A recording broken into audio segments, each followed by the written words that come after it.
What is going on, MP?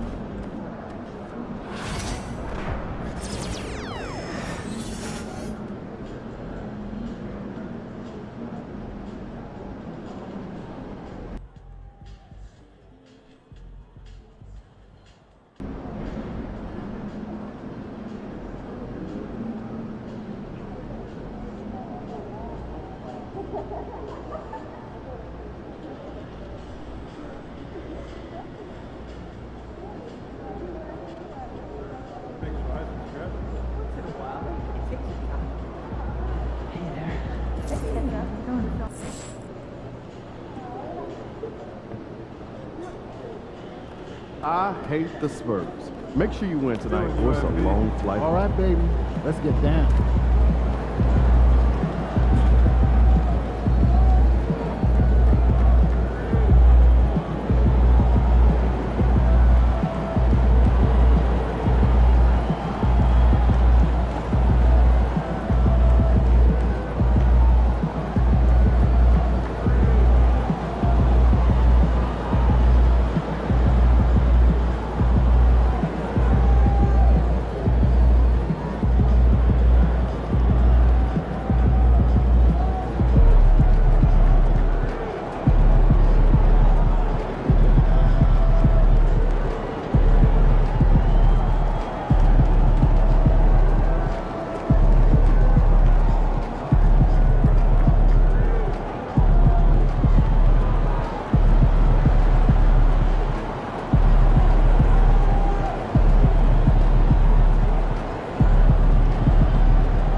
And look at this. Fans are already pumped up, and the energy is visibly escalating outside of this venue.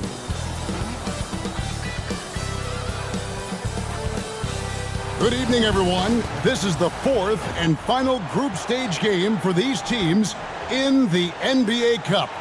It should be a great one.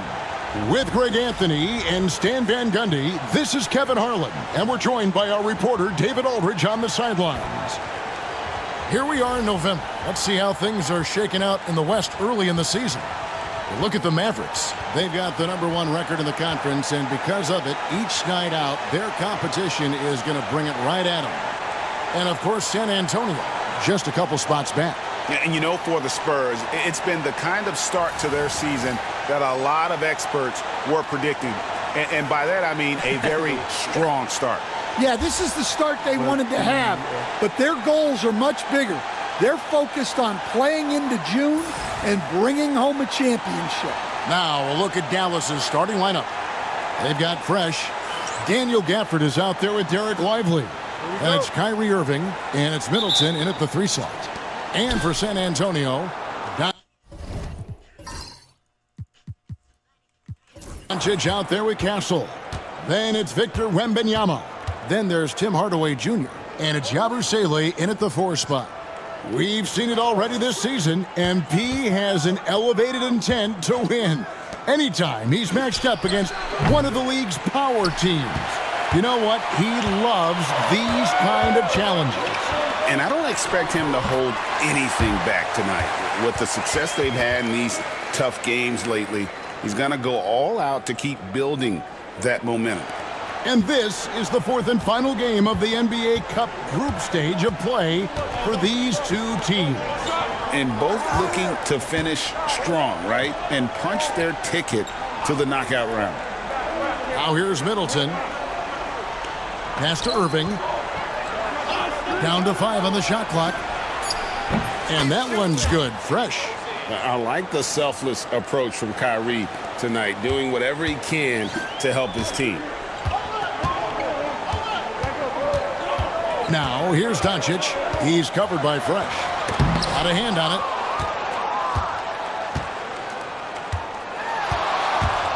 Kicks it down to Middleton. That one's in, his first shot this game. Yeah, Middleton is a talented scorer from anywhere on the floor. Goes to the paint and does his thing. Nice ball movement by San Antonio. Outside Hardaway. On the wing, Doncic. The three-pointer, no good. The Mavericks have gone 2 of 3 here to start out the game. Gafford passes to Fresh. Here in the first quarter, with about 2 minutes gone by, the kick out to Irving. Pulls up on the elbow. Wembanyama with the rebound. The Spurs have gone 1 of 3 from the field to start this one so far. Greg, you love this topic more than anyone. When you think about the best ball handlers of all time, where does Kyrie Irving rank on your list? Well, you know, I think, Kevin, he's at the very top. I've never seen anyone else pull off some of the things he does. Certainly makes a strong case for the best ever. Kicks it down to Middleton.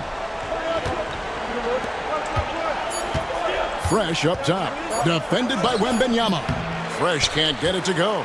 Not sure what the D was doing there. Clearly a breakdown. You can ill afford to give a guy like him that good look. Now about 3 minutes gone in the first quarter. And Fresh picks up the foul. That is his first foul of the game. Yeah, way to get there first and be willing to absorb the contact. And the Spurs with possession here. They trail by 1. Doncic outside. Outside Hardaway. And the foul on Daniel Gafford. That's his first foul.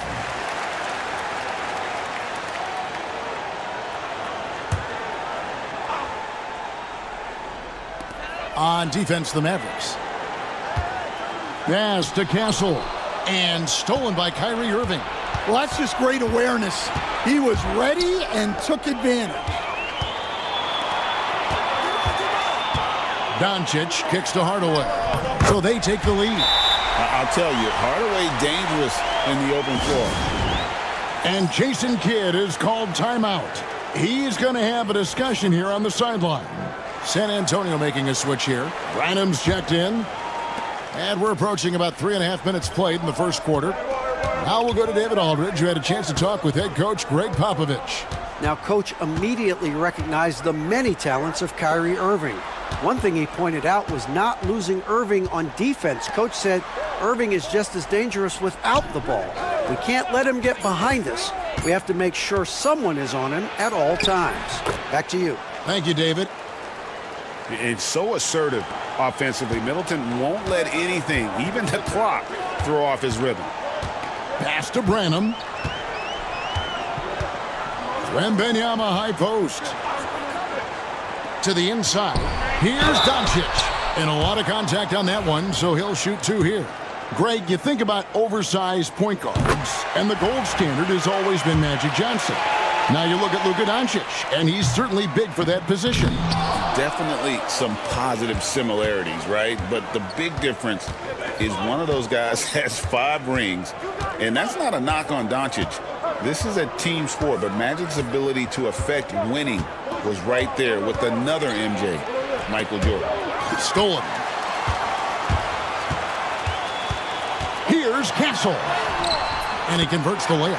And they've scored several times already here in the first quarter on the inside.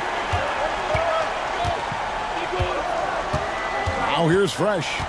His scoring has been the engine that drives him. His average is all the way up around, 36.5 points a game. Wow. Now here is Irving. 6 to shoot. And foul on the shot, so he'll get a chance at the line. It's on Luka Doncic. No question, he got bumped on that shot. You look at San Antonio. They've gotten off to a solid start in the group stage of the NBA Cup. They're 2-1. And a win tonight puts them in a very good position. Well, it's still early in the regular season, but this is a huge test for them. They have to win to advance in the Cup, so tonight has a playoff feel. And now, talking about how things are going for the Mavericks, how about how they've played in the NBA Cup so far? Undefeated. Yeah, they have that 3-0 record, and this is the final group stage game. If they can take this one on the road, they're flying into the knockout round. Now, here's Dosunmu. After the miss from Fresh. The drive by Doncic. And that one clearly a foul. Gets the whistle, and 2 shots coming up. Well, Stan, when the Spurs landed the first overall pick in the draft, their fortunes changed back on May 16th, 2023. Look, Kevin, the hardest thing for any franchise is to find the guy that you can build everything around. When they got Wembanyama, that dream came true for San Antonio, and they've got the guy they can build this franchise around for years to come. Now here's Fresh. Coming off 31 points last game. Dallas, no good that time either. Defensive breakdown there, and they got lucky. He's not going to miss too many of those. Pass to Dosunmu. Here's Branham.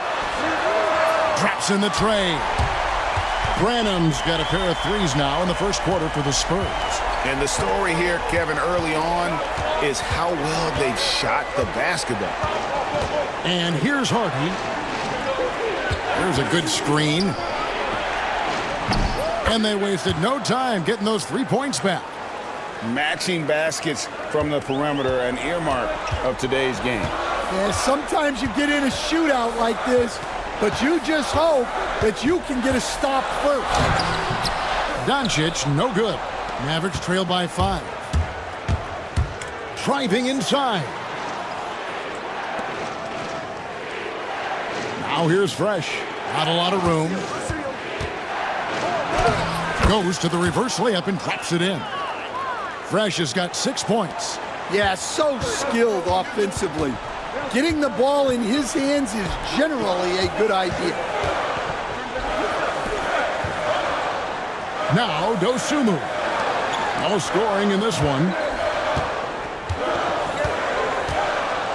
Wembanyama, a screen. Offensive rebound.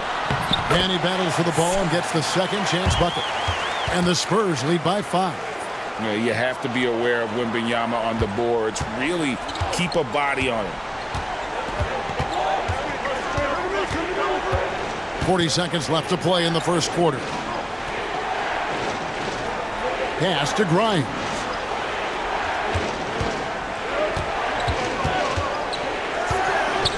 Dallas needs to get off a shot. 20 feet out. Rebound San Antonio. Coming into this having notched a win against the Rockets in their last game. Yeah, I think the perimeter game is what helped them in that one. Consistent from out beyond the arc. Yeah, and what the heck were you supposed to do to stop him? Bucket after bucket from deep. Quite a showing.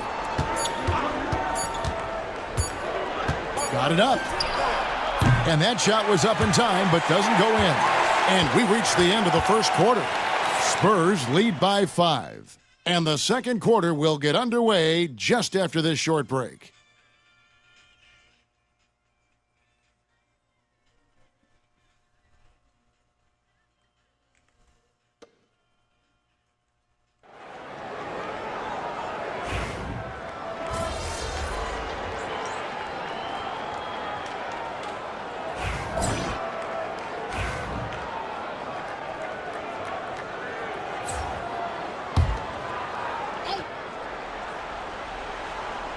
Just under 3.5 minutes played here in the second quarter.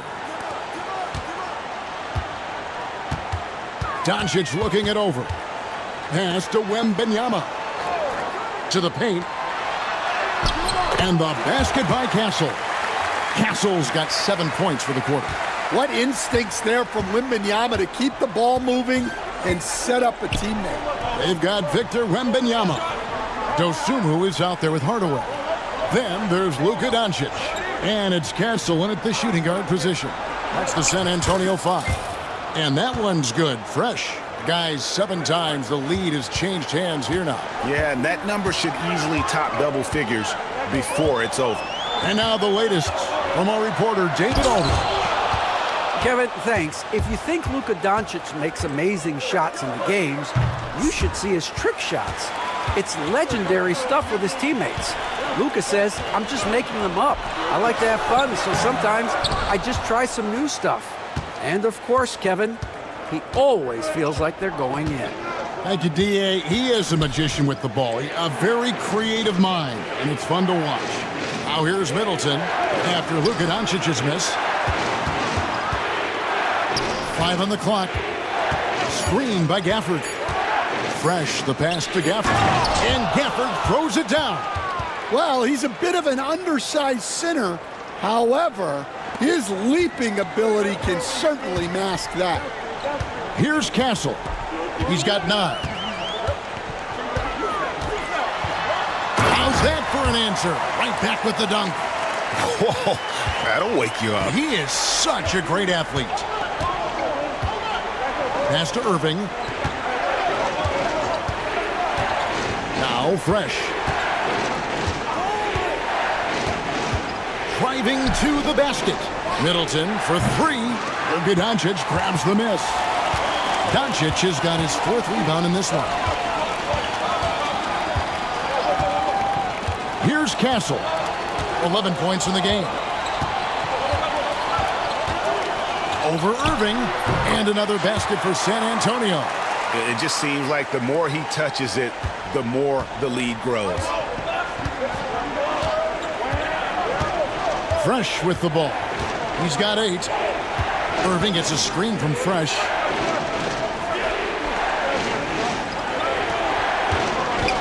Shoots it.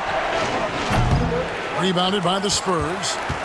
More good work on the glass there. When it's all said and done, I think rebounding might tell the story in this game. Here's Doncic. And the rebound goes to the Mavericks. Lively's got his 5th rebound in this one. In the corner, Irving with it. Over Castle. Irving, good. Irving's got 5 points now in the quarter. His goal is to make an impact all over the floor. Irving can be a headache from mid-range. Pass to Hardaway. Nice ball movement by San Antonio. Here's Castle.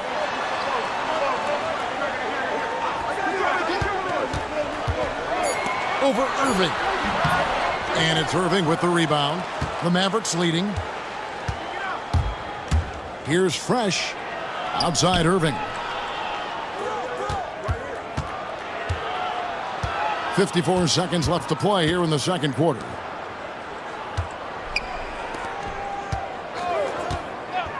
The three. That one's all good. Now he's 3 for 5 from the field. And he has really come to life here after a slow start in that first quarter. The three for Doncic. And Irving pulls it down. Well, he hasn't made a shot, and his team is losing. Time to find another solution. 24 seconds left to play in the first half. Fresh, the pass to Irving. Off target from outside. Spurs trail by 4. Here's Castle. Basket made. That gives him 7 field goals in 13 tries. Oh, nice drive there to get to the bucket using some of that terrific agility that he possesses. And here's Fresh. And he was able to put it up in time, but doesn't fall. And a close game so far through the first 2 quarters as we reach halftime. Mavericks ahead, up 2.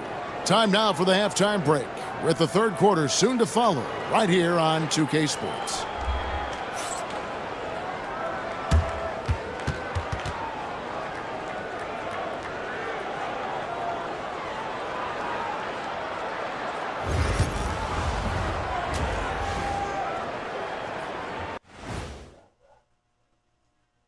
Greetings all, halftime is upon us and an entertaining game with the Dallas Mavericks battling away.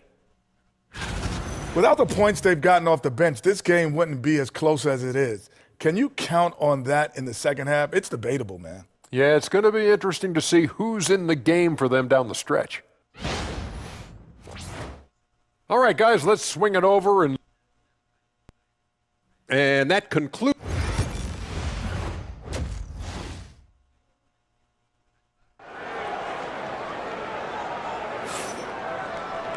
And we've got second half action for you. Thus far, a pretty evenly contested game. And so Doncic will bring it up for the San Antonio Spurs. Atlanta will be traveling to face them after this game. And they've been enjoying this long homestand. That will be game 4 of 5 in a row at home. Getting underway in the second half, here's the 5 for Jason Kidd. Irving is out there with Fresh. Then it's Chris Middleton. Then it's Derek Lively. And it's Gafford in at the power forward. And so here is Dallas after the basket by San Antonio. Irving passes to Fresh. And the rejection by Wembanyama. Pass to Castle. And here is Doncic. He's covered by Irving. And they double up Doncic. Hardaway kicks to Yabusele. Wembanyama with it. Out of bounds, Dallas takes possession. A fantastic string of games for him. Your Western Conference Player of the Week, Victor Wembanyama. And when you have a big man carrying as much of the load as he has, it just makes things so easy for the rest of your team. Completely deserving of the award. Right side, Irving. Fresh can't get it to go. Well, it's just not been his night. He's finding good looks, but they're just not falling. Pass to Hardaway.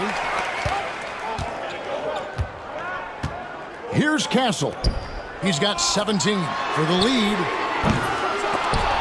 Hardaway, no good. Fresh with the ball. Hardaway picks him up. Here's Gafford. And Gafford throws it down. And he's an automatic finisher when he gets into that area. He is, and he picks the simple one-hand stuff to get the 2 points.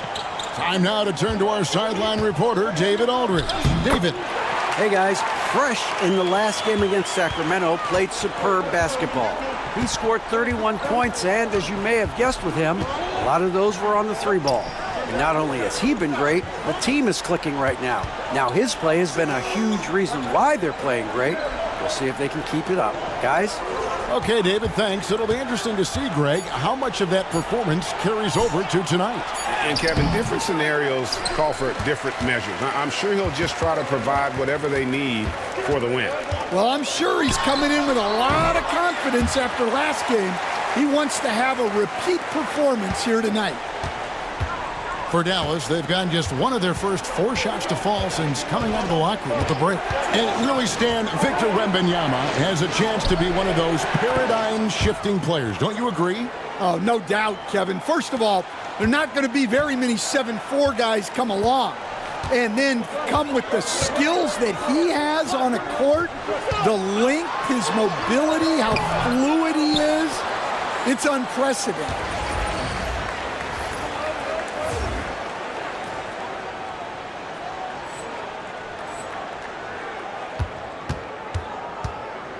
Now here's Fresh, guarded by Doncic. Fresh can't get it to go. Yeah, he hasn't had the best night from the field, but his teammates have had his back. Hardaway passes to Wembanyama. Three-pointer.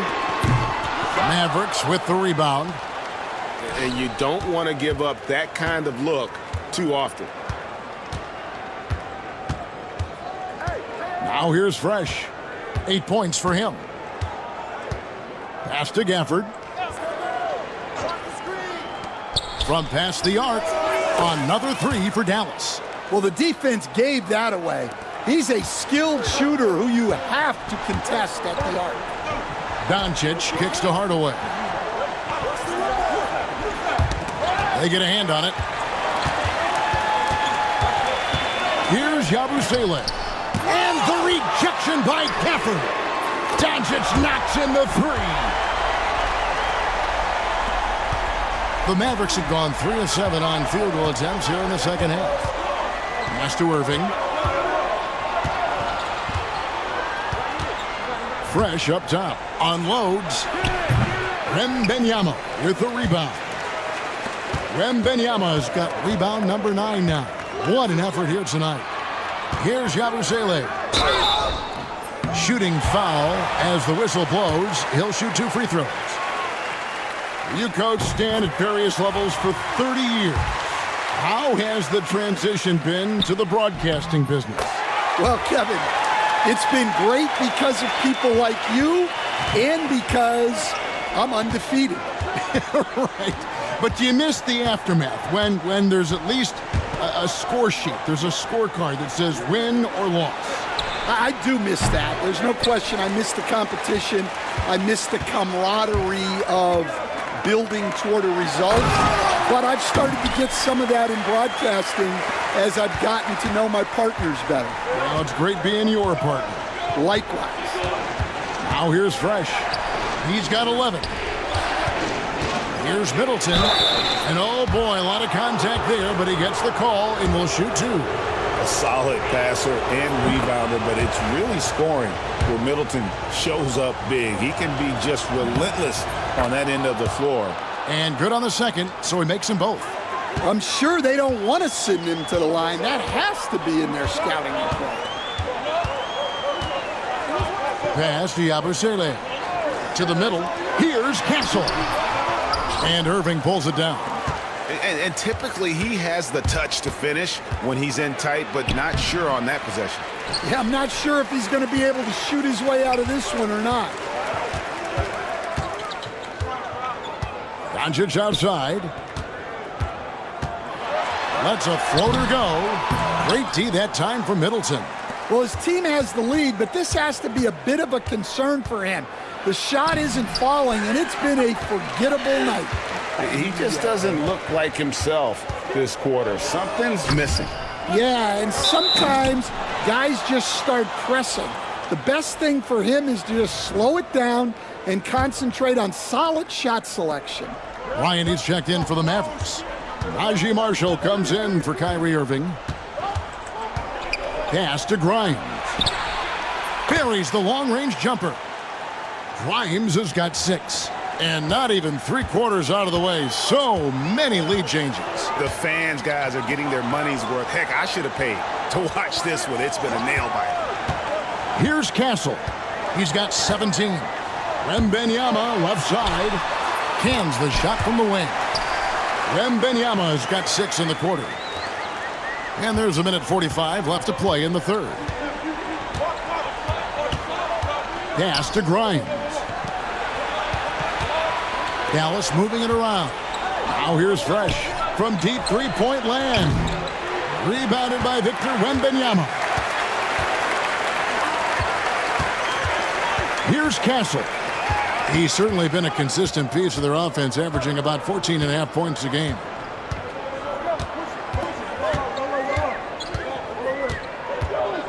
Just 5 to shoot. With the teardrop. Here's Doncic. And the basket is good, and he's got a chance here for one more at the line. And how about the balance of Doncic on that possession? Amazing at just absorbing the contact and still with the strength to finish. Hardy, he's checked in for the Mavericks. Mavericks trail by 3. Fresh, the pass to Hardy. Pass to Fresh. Jacks up a 3. Rebounded by Castle. Castle's got his 5th rebound in this one.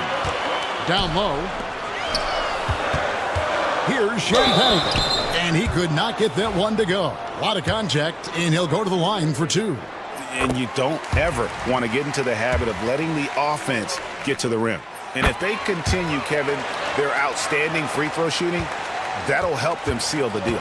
Hardaway's checked in for San Antonio.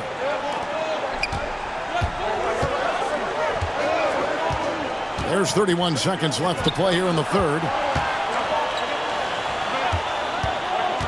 Now Marshall. Fresh, the pass to Grimes. Dallas again missing. Wow, his shooting woes continue, and it's weighing down this offense. Here's Castle. In the corner, Hardaway with it. Off target with his 3. And that's going to do it for the third quarter. Spurs out in front. Ending the third quarter on a 14-5 run. And we're coming right back. Be sure to stay with us as we get started for the fourth. How about a look at today's State Farm assist of the game? And I'm glad this was the pick because I love this pass. Such.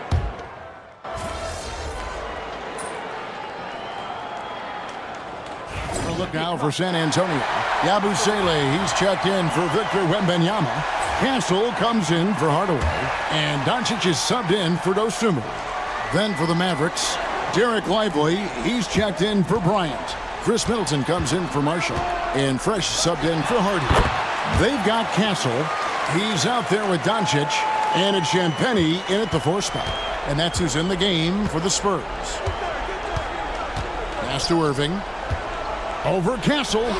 That is good, and the Spurs lead is cut down to 10 points. Again, thanks to that one from Kyrie Irving. And when Irving is rolling like this, it's really special to watch. Not much the D can do. Here's Castle. Oh, wow, what a great move inside. That is incredible. The reverse jam, unbelievable. And on the AT&T 5G Slam Cam, you can see how impressive that move was. Irving with it. Pass to Fresh from the arc. Yes, and it's Irving picking up the assist. Irving's got 3 assists tonight. Well, he's been more confident shooting it since the half. Let's see if that trend continues. Doncic, bounce pass. Here's Champagnie. He's covered by Fresh. The shot by Champagnie, no good. A key rebound there, but they can do a little better on the glass here down the stretch. Pass to Grimes. Now Fresh. Launches it from deep. A rebound by the Spurs. Doncic has got rebound number 8 now on the night. Here's Yabusele. Here's Branham.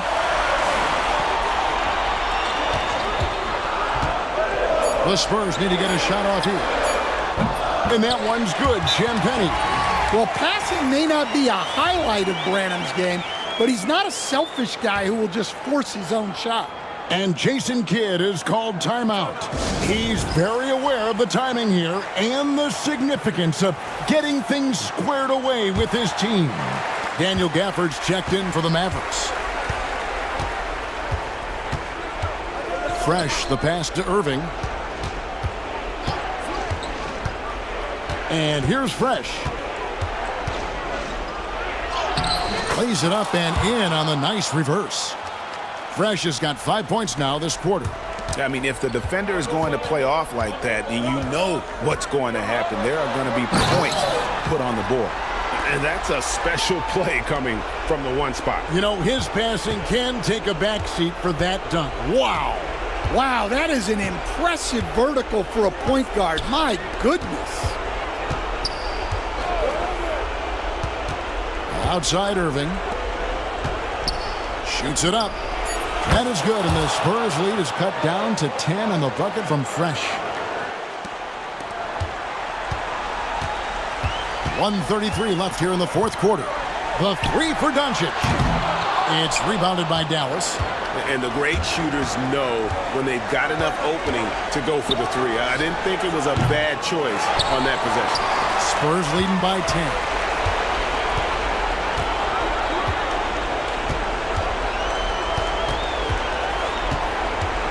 Puts it up. That doesn't go either for Doncic. Mavericks shooting here in the fourth quarter, around 41%. Fresh can't get it to go. Yeah, there's no reason for the defense to get out on him right now. Just let him keep taking that shot until he shows them he's going to knock it down. And it looks like just playing the last bit of this one out in what should be a nice win here for the Spurs. Two great rebounding teams. And these guys worked just a little bit harder tonight, and that was the edge they needed. And so that moves their record to 11 wins on the year. They can chalk this one up, but these two teams will see plenty more of one another before the season's over. And one of the league's top talents, game in and game out. And doing it here again in this one. A terrific night for Victor Wembanyama. And you have to love the effort he put forth on the glass. He played with the fire no one else could match as he chased down those rebounds. Fresh can't get it to go. And so it's Doncic with it. He brings it up for San Antonio.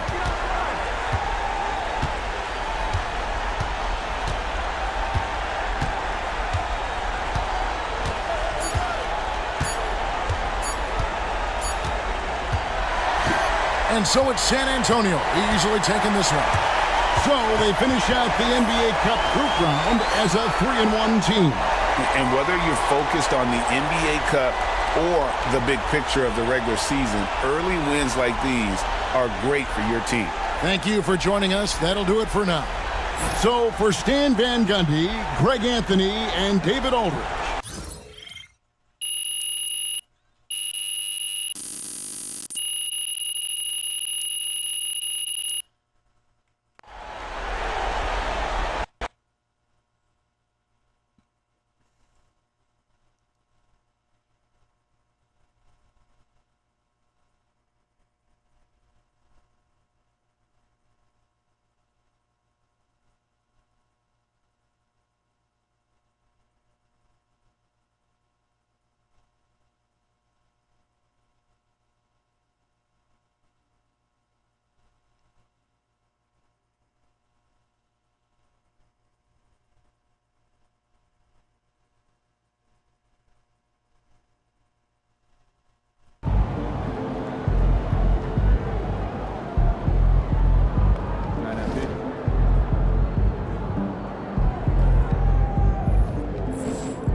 Don't beat yourself up till you check the tape.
Chris, what's up? There he is. MP, do you have a rest? You ready for some full court? Let's get it.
Come on, yo!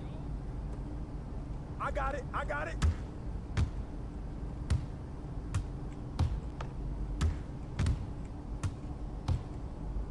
Oh, box out, box out. Good I got it, I got it.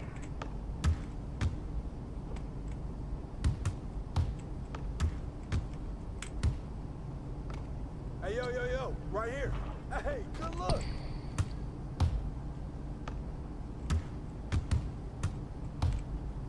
Yo, watch him. Go.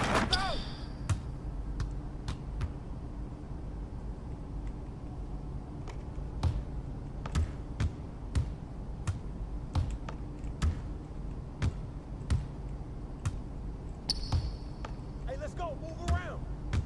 Oh, hit that. Shoot that.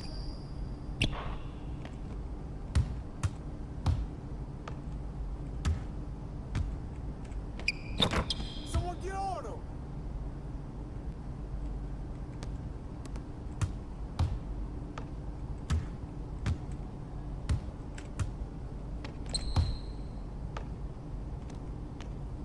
Stay there. Get board.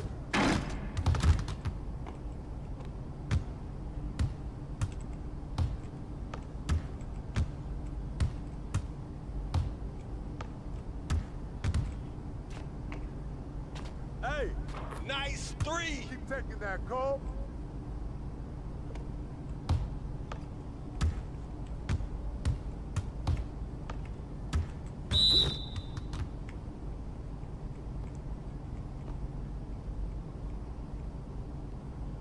What's left?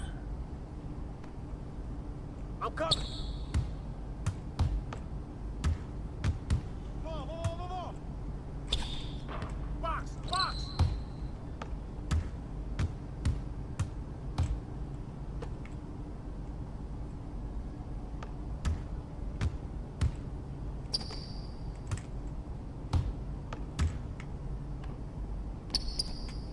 Right there.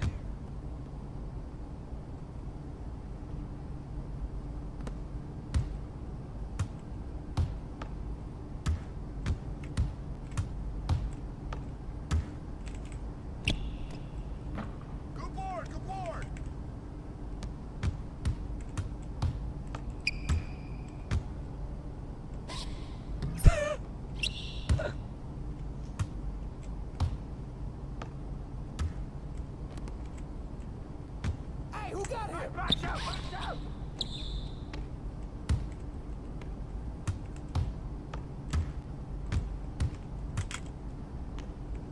Hey, yo, yo, yo, right here.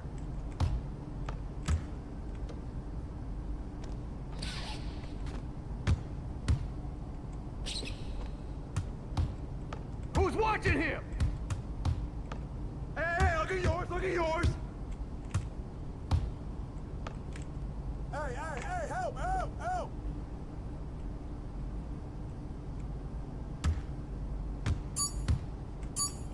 Yo, watch him.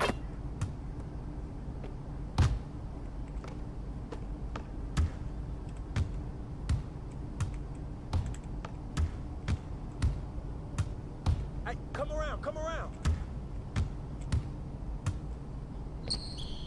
Oh! I got it, I got it.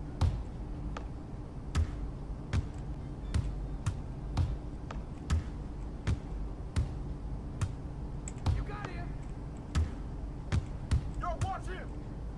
Box up. Get up on him.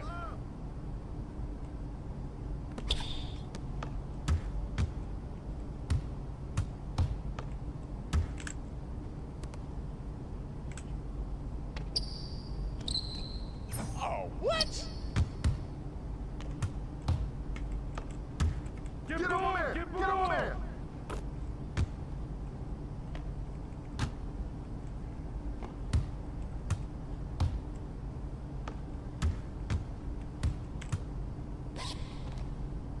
Hey!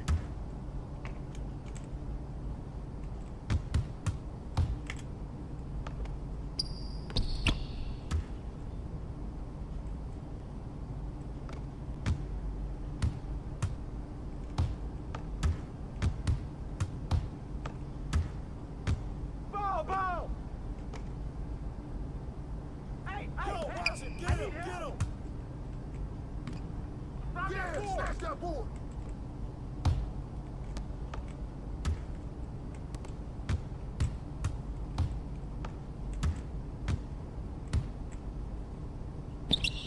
Oh, that's too easy.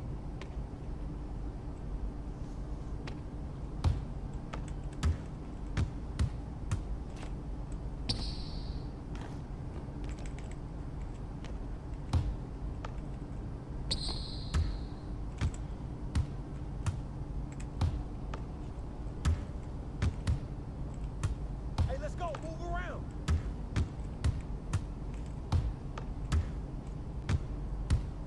Yo, look at the clock. Win.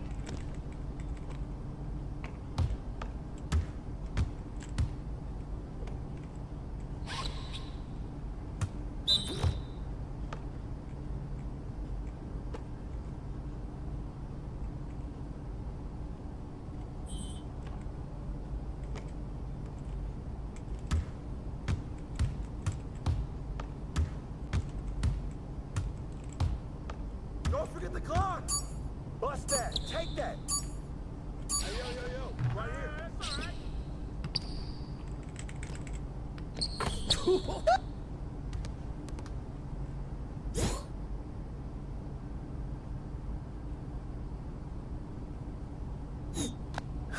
Good job today. That's what it takes to...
Oh, you know, do the little double. What was it? Fever time. Fever time. I was like frenzy. You double your points for the day. Yes. Me and you both used ours yesterday. Yes, we did. It was me, you, and Elfish Guy. And A yes. lot left. Which, of course, we all want, not just for the laptop, but for the glory and the bragging rights. So, you're pretty much on top these days, big time. Times have changed. Look, It's I got one of these laptops already. I'm gonna start hanging them in a trophy case Legendary. if I keep winning. Nice. Okay. Well, Slipping at the light. you could, but I'm gonna be winning, so there's not really gonna be a trophy still case. winnable for you. It's still winnable. It is very still winnable winnable for you, Pilsky. Very winnable. Let me For take me? you through my team today. Let's ignore Pilsky. So, my team, I think I played it very safe again, but I'm in the lead. I don't need to take any risk. Primi on that duelist, like Xkirat just said, he's just unstoppable at the moment. It's hard not to pick him. Patman on the initiator. He's been the guy for GE. Jing in the smokes role. I want to see Breeze come up in the veto. That would help me out a lot for this. But he's been playing a little bit of that Omen there, so I think sort of cheating, but I'll take the minus points. Izu. I think he's absolutely goated. Easily the best Sentinel in the league right now. Hard not to pick. Then as a flex player, I had to get something in there. He always goes crazy against Frost. He was fantastic in this matchup last time round. Yes, he's going to get me minus points, but I don't care. He's going to go crazy. I think you got a lot of minus points going. I have so many minus points. I think Xkirat cooked you. I'm not gonna lie. We'll yeah, see. I think he might have had better roster. Yeah. Pilsky, My team. you're playing- famous for great rosters. I am. I'm the 4-time loser of Build Diff in a row. The last 4 days. Here's my roster. Don't pay attention to what I do, but I'm trying to put together a roster that can catch me up a little bit. I think you gotta go mathematically I probably can't win, but I'm trying to pick players that could do well that other people aren't picking. Buzz being very consistent on the Neon, he's been one of the better performers. No, wrong hero. Oh, god.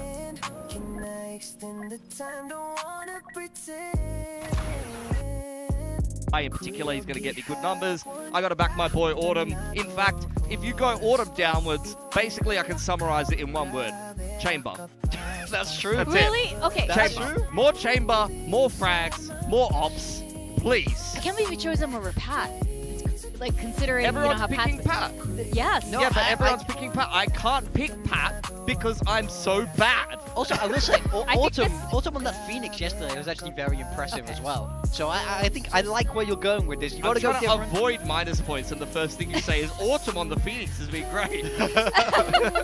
Well, we do have 3 of our talents going for the double time here. Is it only me and Mika who have a fever time? Yes. Yes. Yes? Okay, Yeah, we're both But holding out. honestly, I really like your roster, Pilsky. I think Autumn's the only one I have a question mark, not because, only because Pat is like so obviously gets so many more frags Literally than the top rest of stat his and team. gets paper X every single time. Yes. But that's the thing. Look, okay, GE. Who's been picked on GE We by all have Pat. everyone? Everyone has Pat. I can't pick Pat, Vic. So you just want to lose. Look, there are some people. Okay. No, there are some people like Seth who, for example, are last and are just matching everybody else's roster. That's true. That's actually not how you catch up in a game like this. You actually have to take risks and do something different. I mean, he's gone for the fever time. Him, Paper Thin, and Quack all doubling down on their points today. So let's see if that pays off. Interesting though. I see a lot of you guys have picked a duelist, something or Jing as your flex besides Pilsky here. I think Izu was just the best flex. What are we doing, guys? He gets you 0 minus points and he's going to top frag the series? Are we serious? Forsaken, hello. I mean, yeah, he plays the He's gonna Neon play on a Neon. map, but like, he gets so many frags, I think it doesn't even matter. And that matchup will, of course, be happening in the match 1 of today. We got Paper X versus Global Esports. Then after, got another banger. It's got T1 versus Full Sense, and this is very exciting. We got Paper Rex 1 match win away from qualifying to Masters London. They've been on a really hot streak, only dropping a match to Gen G. Yeah. But they also tend to drop matches when it's a qualifying match. It's so crazy to think that this team lost to the Gen G team right now. You kind of have to throw that out your mind. But this is a situation they've been in thousands of times, it feels like. They are always good to go to these internationals. They love there. They always are at least very, very close to attending. So I think the pressure isn't on this squad as much today because it's almost expected that they should make it. I think this is a situation that they'll be feeling very, very comfortable in. Oh, for sure. And then this is against an opponent that they have beaten so many times in a row. I mean, we're going to get into that later, but they're in excellent form. In fact, Paper Rex is so good that the Riot had to bring back one of their worst maps into the pool just to give other teams a chance. So we'll see how that does go out. Maybe they're going to pull out something on a set, but actually it was ludicrous. They could have played all 7 maps in the pool. They were banning Bind. That's been historically a great map for them. Like, literally, they had no weaknesses up until Ascent came back in. Yeah, but historically, this is a problem that has been there for Paper Rex, is their map pool, and now they finally covered most of them, except Bind. After the interview we had with Wendler last week, we teased a bit about Ascent, and then they revealed after the match was over that if someone had just picked Bind into them instead of banning it, we might have seen a mix. Yeah, I mean, they admitted it, and I was like, we could have seen a mix in Pacific. He was baiting, I'm sure of it. There's no way. But you can see, I think the fact that the map pool is still good for them. They didn't even have to play Bind. Now as they move towards playoffs, I wouldn't be shocked to just see them ban out Ascent. They don't have to change anything in their map pool because they were already playing the other 6 maps. So I don't think they're going to feel shocked by this. Yes, they don't like Ascent, but everyone has a ban before the series starts. So I think that they'll be perfectly fine with this change. And also, I think part of the reason why this squad used to hate Ascent is because it had a very set way to play the game. Everybody was running pretty similar comps. It was that double initiator, heavy util-based style that didn't suit Paper Rex. I would love to see what they could get on Ascent nowadays because I think they could go more rogue with fair. They did have a small stint where Ascent finally worked for them. Yeah, I mean, it's not only that, but I actually think they've picked up a lot of the agents that they previously didn't play very much in the various roles. Like, Jin can play Omen now. They've got Envy, who's great at Sova. Like, honestly, I think, and then something's in great form on the Jet. Like, I actually think they could put together a totally fine comp if Ascent does come up. So we'll keep an eye on the Vito and see how it goes.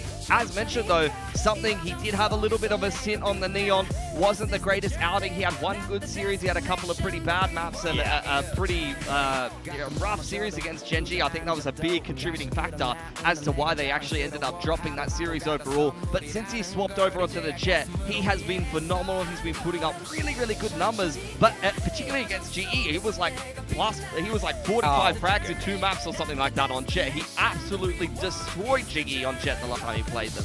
Yeah, he's so good on this agent. It suits him down to the ground. I love that they made this change. I've always been a big comfort guy when it comes to coaching, so I love it when teams can just embrace what's so strong for the players right now. Yes, Neon is good in the meta, but if something is this good on Jet, just let him loose.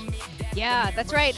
In fact, last week when we were asking Alex and Tommy who the best Neon was it Jing or something, they both just pulled out.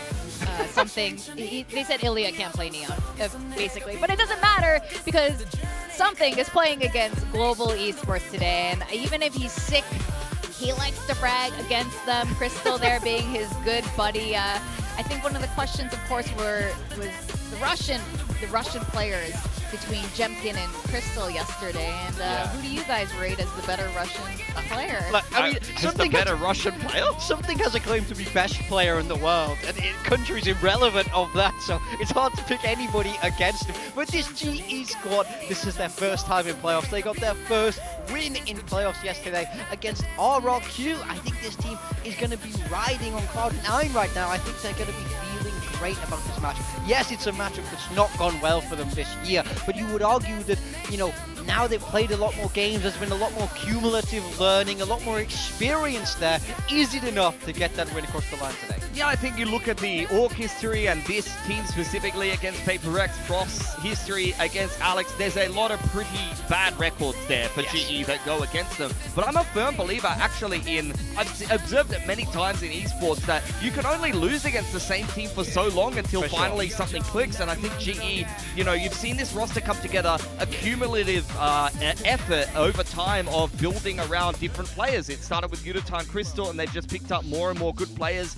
You see PRX versus GE hasn't gone well for GE every single time they've played it so far this year, and the last matchup in particular was a bit of a stompage, but I have to say, especially this kickoff series, these were some of the closest games we've seen between PRX and GE overall. And I think if there was a GE roster that was going to win against Paper X, this one would be it, especially with how sick Patman's been against them. Absolutely. I mean, Pat is absolutely electric against his former team. I think in kickoff, this game's really close, but the group stage game, for sure going Paper X's way in dominant fashion. The question for me today comes down to, have Global found a way to get over this mental hurdle? Do they come into this match with a feeling in the back of their head that they just can't win against this squad, or do they think now is our time? That to me is going to be the most important factor as to who comes out on top. Well, the benefit is that somehow these teams have faced off 3 times in 1 year already, and I think when you're facing that many times, that mental hurdle, the pressure might decrease over time. We're like, you know, I've done this before, I've done this before, I've done this before. Pat clearly is so comfortable facing against them. Obviously has a little bit of a, you know, a fun little vendetta there too, but the rest of the team as well, I mean, I think this is a good sign for them. To your point, Pilsky, that at some point, Global or Frost surely wins. Now, yesterday, I know we were split on the predictions, but Global Esports blew this match out of the water, winning it against RRQ. Yeah, I particularly their attacking side really impressed me. I thought Harvey's calling was phenomenal, and I think their attacking sides in general have been very good on the side of GE. It's something that's really impressing me about them. Not only do they have a well-rounded team across the board of players that can all play different roles and kind of all pitch in at times, but I'm getting more and more impressed with Harvey's attack side calling as this event goes on, and I think it could be key today to be trying to take on PRX. I think it's especially impressive in this meta. So many teams are relying on double duelist, and calling a double duelist attack side is really quite simple a lot of the times. We see a lot of teams doing a lot of 4-1, big heavy groups, heavy execs. Global are straying away from that. They're playing a much more sort of refined style, you would say, initiator, information driven, and I think Javi is doing a fantastic job to manage all of that. Yeah, Frost has been giving lots of compliments to Javi since the very beginning of this year, and you can see it really come to fruition, especially now that we have a little bit of insight into the comms that this team has been calling. Yeah, for sure. I mean, Autumn's giving him some praise there. I think, like, you look at the experience level on this team, and Autumn, he's been deep in playoffs over in VCTCN a number of times. We've seen Patman at international events, but something that we're talking about is that Harvey's a player that's been almost in Tier 1 so many times, and he's gotten a lot of experience in Tier 1, in Tier 2. Even Crystal, for example, having played at Ascension, Harvey having played at Ascension. These players have got some of that big game experience, even if it's not in Tier 1, so it doesn't feel like this is his first time in playoffs. He's been around the block at this point, and I think he's definitely showing that in the server. Yeah, he has been, and again, all the coaches, his teammates have been giving him a lot of credit for it. But that as well, I think it's worth pointing out Patman's experience on this squad and his mid-round calling, and oftentimes, you know, they have discussed like who's doing the calling during those moments. Yeah, I mean, you know, it's good to have a lot of voices sometimes. Sometimes it can be a little bit conflicting if they overcall each other. And Frost said yesterday, right? You know, the full version of that quote is, you know, Javi's yelling is great. He knows what's happening. People just have to stop overcalling him. So we'll see how that works out today. We do have the map veto coming through here. I want to see what's going on with Ascent. Paper X get away with second banning it there. I mean, they do. It's interesting that they played Veto Chicken and that GE didn't take a punt on that. They must be feeling very confident in their Breeze, because PRX have been stomping on Breeze. It was kind of the question mark in the map pool for me, but they've stomped both of their games on Breeze so far. So I want to see what GE is going to be prepping, because we have seen their defensive side starts against both Nongshim as well as RRQ yesterday. Their defense was phenomenal against Nongshim. Actually, it was their attack that won them the game, really, for me, up against RRQ, grinding it back in that second half, even when they got the defensive side at start. PRX picking Lotus, even though they did lose it to Gen G. That's the only kind of X on their record in that regard. That was the Something Neon game where he went like 3-16 or something like that. He's not going to be doing that again, trust me, guys. And then Pearl is the third map decider. We've actually already seen that between these two teams. It was an 8-4 defensive half for GE, and then they went 0-9 on attack to lose. So there has been the comp swap, though. There has been the comp swap. They did swap to double duelist, so that's a little bit of a different look. Yeah, so we will be starting here on Breeze, and I have to say, I love that Global have picked this because I love the composition that they're bringing. Speaking from personal experience, trying to figure out in teams, everyone in Pacific has had to do this. How do you beat Paper Rex? And you have to find a way to slow them down. Even back in the day, 2024, I remember putting my guys on stage, saying you have to get the slows isn't the way. You need to be able to fight them where you have those advantages. And I think Frost thinks the same thing. I think he's pretty confident that this composition with a lot of stopping power will be able to slow down what Paper Rex want to bring to this map. They've got to play attack first, and we've seen Paper Rex make their intentions very clear time and time again. They fight for the mains, they're going for those elbow walks, so I think at this point, you do know what to expect as GE. The only question is, can you play around it? Because PRX is that team where you already saw KRX, they watched Paper X play against Secret, and then got stomped by the exact same stuff and couldn't do anything about it because Paper X was walking over them individually. Well, I think it's really interesting as well because you were just talking about the attack side for Global Esports. Global? What's going on here? They've mixed this up. They've cooked Wait, no, they're lying. I said Global. I said Global. Pilsky did. It would be hilarious if I stole your thunder. Yes, I'm going for There's Global no way. Esports. Production. All right. You're killing me, man. So, big time pick Global. I picked Global today. And Pilsky did not pick Global today. But we're talking, I want to go back to the map pool a little bit here. Global Esports, you're talking about the attack side being way stronger. But Breeze is one of those maps where I think that's not necessarily true. And also to your point with Paper Rex pushing out of defense really aggressively, Breeze is an interesting as much as you'd like. First map. I think for me, I want to see what Paper Rex are going to counter with on the defender side, because there we go. That's much better. Thank you, production. I'm going Global today. For me, this Breeze game, I think a lot of it will come down to, we saw G yesterday contacting to take a lot of space on their attacker side. I want to see something on that operator. I think he's going to have a lot of pressure to put a stop to that contacting. So how well he is doing, for me, will say how well our Paper Rex do. And we have predictions, of course, with you picking Global Esports, but both Achilleos, our lowest predictor, and our highest predictor, Quack, have both picked Paper Rex. So, the winners and losers, everyone's picking Paper Rex. Why have you picked Global Esports? Look, besides I know liking the I know they're the underdogs. I know they're the underdogs heading into today, but their win yesterday, I think they had so much more composure than I was expecting. They closed out close games. I think they've shown a lot of growth. Now's the time for them to win. Okay. Okay. See? I hope you're right. For the non-believers and the naysayers to be sat down. We're going to sit into the stage and welcome our two teams, Paper Rex facing Global Esports for the Masters London spot.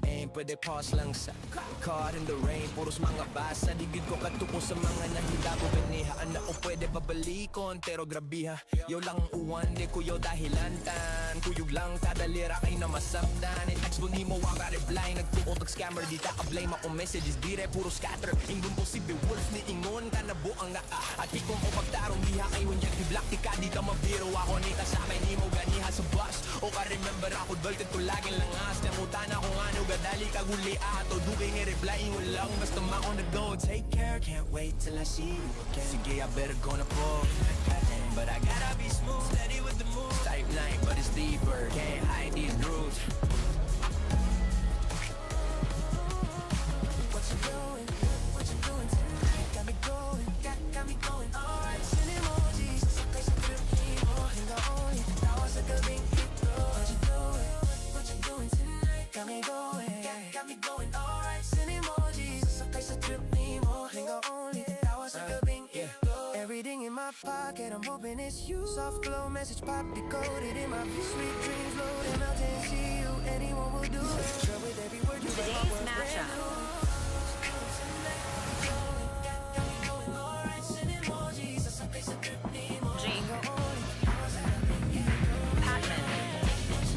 Today's the day you don't want to miss. We're going to find out who's going to the Pacific Finals in Vietnam, but also who's punching their ticket to Masters London.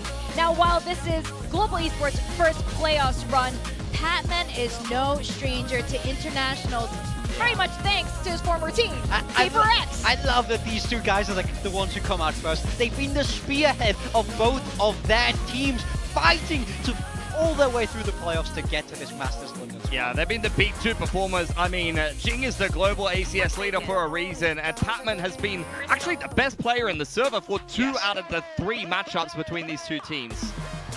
And Of course, we got Crystal and Forsaken. We were just talking to his brother a little bit earlier, and Forsaken, one of the the world's favorite flex players. It's really hard to be going up against a player like this. He's okay. He's a Pacific MVP. He's all right. He plays a couple of agents. He knows what he's doing. Crystal, actually, I thought he had quite a good day yesterday. I was enjoying watching him play the Sentinel, the Killjoy in particular. Had a couple of very big multi-frags, and really he's been one of the longest-standing members of this roster at this point. He's been around there with Yutatan. Those two have been really holding him down.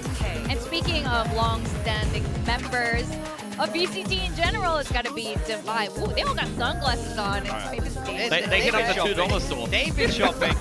Yeah, look, I think Divide has been on Paper X longer than I've been alive. That's how much of a legacy this man is for this squad. He's been there, done that. On the other side, I've been this guy up so much, man. He's one of the best rookie IGLs I think we've ever seen. The way he's coordinating this team, and it's not an easy environment to do it in. They're changing comps. There's a lot of pressure on his shoulders, but he's rising to the occasion. Yeah, I totally agree, and there's so many different comps and switch-ups that he has to navigate his way through. Here are the two Duelist players. Something is the guy that cooks GE every single time. Every single time he plays Frost, he just dominates. And Yutatan on the other side of things, very, very serviceable in that Duelist role. He puts up pretty good numbers. He's just been criminally underrated for such a long time, and I can see why GE have built around him. He just puts up good numbers, and it's crazy that in the initial GE roster, he wasn't even supposed to be the Duelist. He just had to play it because somebody couldn't get a beast every time. Highly underrated player. So I'm really glad to see Udotan thriving with this new roster, with the new coaching staff here on Global Esports. Of course, it's one of your hot takes when we started, the very start of the stage was Global Esports making it to playoffs. Envy, not a rookie, but his first year with Paper Rex has also had a fantastic first year showing with this team. Yeah, look, it's been a long time coming for Envy. He was on that Team Secret roster for a long time. They had some success and then a long period of that downtime. Now he's playing with the big dogs. He wants to get back to those internationals. On the other side, Autumn, it's a similar story. He wants to get back. He's done it before through the CN region, and we know that this man is good enough. The sole Australian representative here in Pacific. He's got the weight of a whole subcontinent on his shoulders. Yeah, that's, no small pressure to be holding up. Honestly, it's a pretty big landmass at the end of the day. But Autumn, when he's on his day, is definitely a difference maker. I think that he's the kind of player that puts GE over the top, especially if you put an op in his hands. And here we go. Alex versus Frost. I mean, this has been a matchup we've seen so many times. Honestly, it's surprising that Frost is still so, friendly with Alex, considering he's just been beat down so many times in a row. I feel like this is some of the only time we ever get to see Alex smile. He feels so good about this matchup every single time. We heard them say they want a GE. They want a GE to win that RRQ game. He's taking it seriously. We all know that Alex pulls out that blue hoodie when it's serious, when it's game time. That's the lucky blue hoodie from 2023. I think something was wearing it in the last matchup, because I saw him in the hoodie. He dropped like 45. Yeah, get them all hoodies. Just throw out the lucky hoodies there. But I like something sunglasses there. It's like the Miranda Priestley look. I'm a little bit sad, by the way, that we aren't getting Ascent in today's matchup. Global left it open last time. Well, the thing is, they played Veto Chicken with it, right? And it was left down in towards that last map. That's very Frost for me. Honestly, as a team like PRX that's so confident in the whole map pool, I'm surprised they even left it in the Veto, honestly. As PRX, I would say to myself, I just want the least randomness possible. We cook these guys every time we play them. Let's just not let Ascent go in the Veto. And any other map, play me on any other map, I'm going to beat you. Yeah, I think today the onus is really on GE to rewrite that script. This is a matchup that has got the better of them so many times. Even this year alone, they are 0-3. I think right now is the best we've seen them look. They're playing playoff Valorant, and that win against RRQ was huge for their momentum, and a win today would send them all the way to Masters London. Well, the thing is, Frost, like you said, the two coaches know each other pretty well, and they still seem pretty chummy. They scrim a lot together. They played against each other, their teams, even his former team on Talent. That's why we talk about this record of 0-8, I think now, that Alex has beaten him. But the point is, Frost does have a lot of answers. others. But he gets so frustrated because sometimes when you're on the server, you're going live, there's a lot of pressure, you forget a lot of the ideas that you initially went in with. But after 3 times facing off, today's surely the day that they can make it come to fruition. Yeah, I mean, we're getting the same comps for both of these teams. So what I want to see from Paper Rex on this defensive side, they've cooked 2 teams that haven't seemed like they had any answers for how Paper Rex plays on the defense. It's A main control, B main fights, walking down elbow, things like that. I want to see GE have an answer for that. And conversely, GE had a good attacking side yesterday against RRQ because RRQ often let them get into the post plants and get comfortable on the site. You do not want to retake into Sage. I want Paper Rex to be aggressive, but not in a predictable way. Yeah, it has to be well-managed aggression, but if there's one team in the world that's very, very good at that, it's Paper Rex. I think this map 1 is going to be pivotal for how this series will shape up. Well, surely Global Esports watch that KRX match against Paper Rex and kind of know what the game plan is on defense. We're going to send it over to our casters. We got Quack and hello, Elfish Guy. Hello, Victoria. I hope you're having a great day. Quack, I hope you're having a great day as Fantastic. well. Listen, there's one thing I wanted to pick up from the desk there, and it was the conversation around Dufai and how long he's been playing in this Paper X roster. By the way, he's been playing in this Paper X roster since before they were called Paper X, right? Like, this is a team that has been, at least as far as the lineage is concerned, a very, very long-standing core. Alex and Dufai have been playing together for 7 years now. It's actually just ticked over that 7-year mark if you go all the way back in their history. And so that's the team that you're going up against as GE today. That's a lot of experience on that lineup. So much chemistry built up all over the years, so much experience, so much, well, I guess, you know, the main topic of the day would be composure as well, just because Paper X know they are that team. They've made it to the top. GE, on the other hand, they have the skills. We saw it yesterday. How's it going to look like today? Well, that's the big question, isn't it? It's GE's first time in playoffs. They had such a strong win yesterday, like you say, against RRQ. But now they're out of the frying pan, they're into the fire. They're up against Paper X, a Paper X that is looking for their 4th straight appearance at an international tournament. And of course, all of those before that point as well. They are the top dogs in the region potentially, and maybe even in the world. We'll get into that conversation a little bit later as we head into the pistol round. It is day 2 of Paper X versus GE, the playoffs of VCT Pacific stage number 1. Hell yeah. Let's get straight into it. Global Esports on the attacking side, as you can see on your screen. They had a pretty strong one up against RQ yesterday, but Paper X 10-2 against KRX's attack. That's a really strong defense starting off, and you can definitely tell it's a lot to do with Something and Forsaken playing into the roster right now. But it's 1-4 split. Forsaken's alone on the B site. Yeah. Already a little bit of presence shown there by Forsaken, just having a bit of a peek outside of B. I want to really keep a keen eye on this attacking side from GE. We've heard that mentioned as well on the depth. They were very good, very solid on the attack. And if they can start well here today, it will be a real catalyst for their success. Forsaken will try to slow them down, but he'll be deleted by Patman, who was, again, such a key factor yesterday and throughout this season for GE. Gotta love that he's the guy to do it. He used to play for Paper X, of course, but now holding the off angle. Aggression here for Paper X. They want to take a risk. They know they need to do something. They'll walk right into Patman, who gets himself another. The perfect start to this map for GE. Both Dufai and Jane got, I think they took shots to the chest, so now they're half HP away. It's easy shots for GE just to finish off the round. A couple of taps on through. Nothing too substantial from Paper X thus far. It's a slow start for them. Yudatan looking for the double, and he'll get it. Ends up being the triple for the round as a whole. GE off to a good start with the pistol under their belt. That's definitely going to be a big confidence boost. I mean, this is definite mind games to me.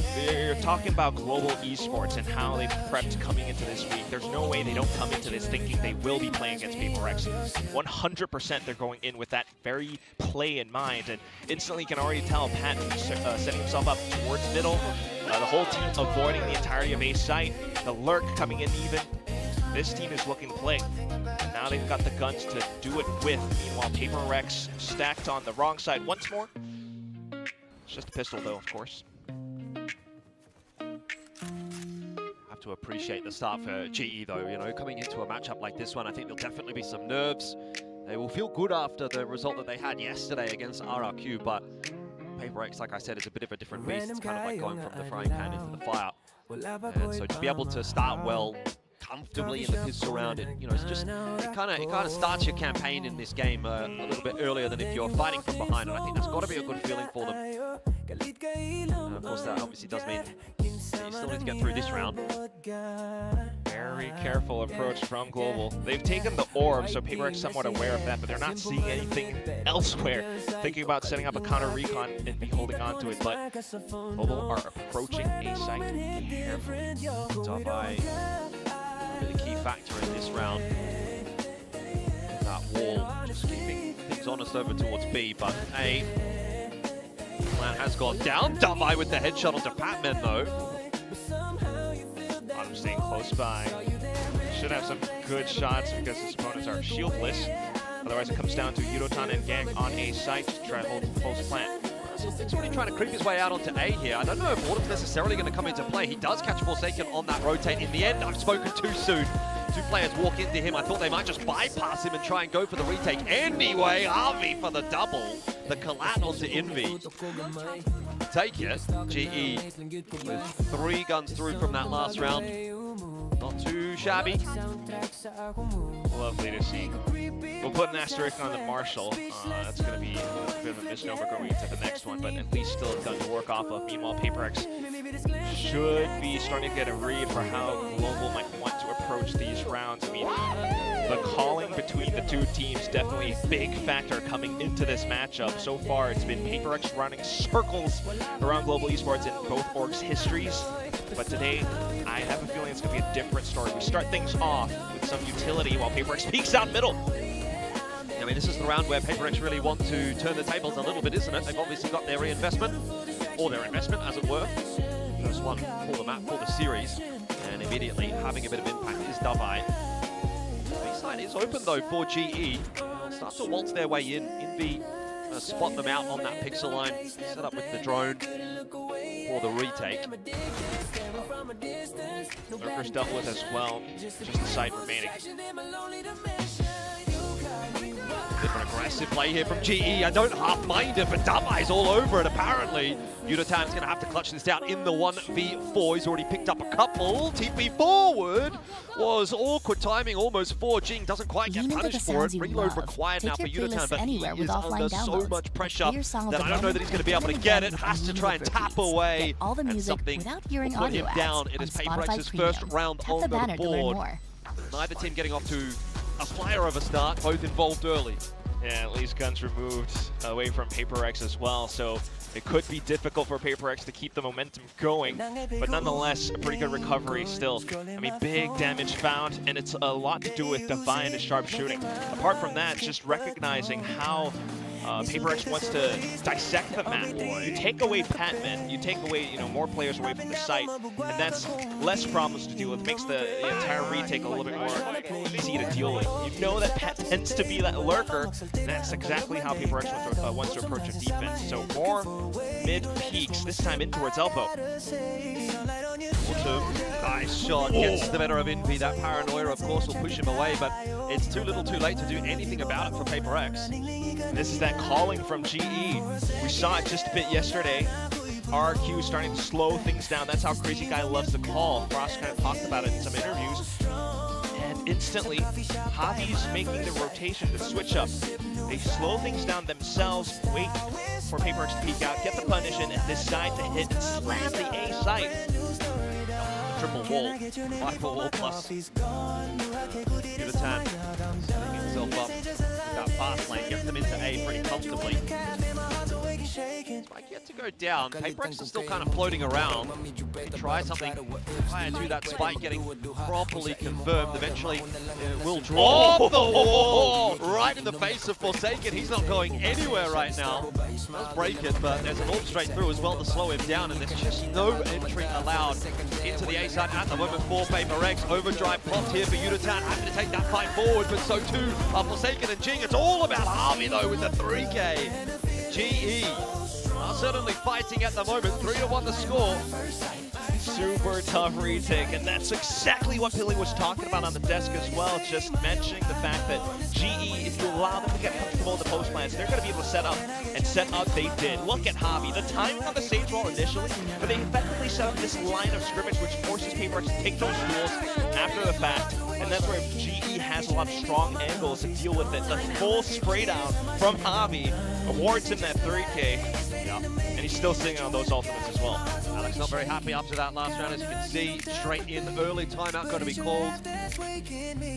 And a conversation to be had about how things are playing out at the moment on the defense for Paper Rex. A little bit of an awkward spot economically as well, so round 5 here shouldn't really amount to a whole lot more than they do have the pit to work with, but one of those really big impact ultis, no play storm, no overdrive, so maybe a conversation around what do we do here for round 6 or so. Definitely has to be a whole thing about the game plan or the mindset, because you can already tell GE have pretty good minds coming into this with how they want to continue to change and adopt things around how Paper Rex might play. Paper Rex, it tends to be this really, kind of loose, effective, mobile, aggressive style, but without a clear understanding for how GE wants to play in mind, you could just be running into traps again and again. So really needing to recognize how GE wants to operate around the Viper, the Sage. So maybe taking things a little bit slow this time around just to see how GE approaches it. Straight up the guts of middle, while 1-4 split once again. A bit more of a mid-approach, of course, from GE this time around. Making their way forward. Harvey and Patman.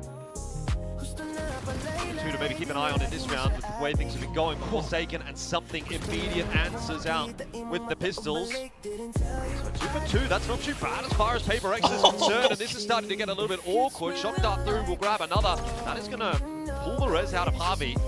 We go back to 3-on-3, but this is definitely a little more awkward for GE than they would like. However, they've now got some space out on A.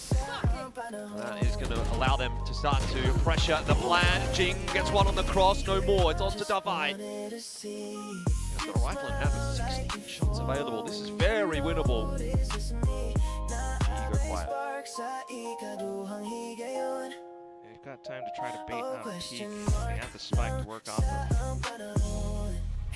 Not going to spot Davai. So he will get out on the line. Oh, he thought he had the kill. I'm sure he thought he had it there, but Crystal survives.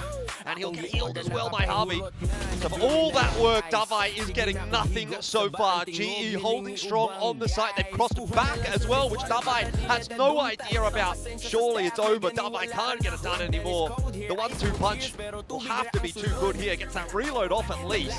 But there is too much that needs to be done. He had the opportunity, but he missed it, and GE will claim another. He had the wallbang, man, but he had to have landed that shot in order to turn this into a possible 1v2. So unfortunate, but again, this comes down to a really close round. I mean, incredible plays from Paper Rex. Even down to this, spotted out Autumn, spams him through the wall, gets the shock dart across, and down to the numbers game. I mean, just the swings out, it's still always a team to be respected. G doesn't seem to mind that right now, just gonna continue rolling. Slow ready. Happy, wait, Happy. On the right.